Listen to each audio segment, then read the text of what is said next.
Cikgu. Assalamualaikum. Waalaikumsalam. Saya Alisha Safia binti Azrul Ismadi dari kelas 4 DZ. Hari ini saya bersama Cikgu Amira. Melati kuntum tumbuh melata, sayang merbah di pohon cemara. Assalamualaikum mulanya kata, saya sembah pembuka bicara.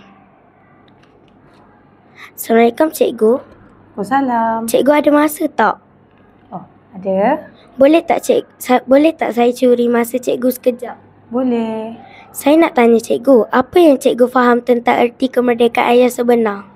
Okey, kemerdekaan bagi cikgu ialah kebebasan dan kedaulatan sesebuah negara untuk mentadbir diri sendiri tanpa campur tangan kuasa asing.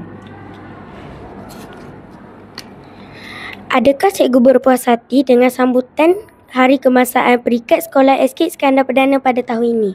Okey, cikgu sangat berpuas hati untuk sambutan Hari Kemerdekaan di Sekolah SK Iskandar Perdana ini, kerana di sini cikgu tengok semangat kemerdekaan tu di kalangan pelajar dan juga warga sekolah, staf, guru-guru sangat tinggi, kerana kita dapat lihat betapa guru-guru dan warga sekolah ni menyemai semangat kemerdekaan tu dengan cara dari segi perarakan, basikal berhias, busana dan sebagainya.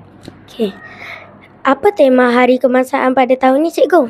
Okey, tema Hari Kebangsaan pada tahun ini ialah Malaysia Madani, Rakyat Disantuni.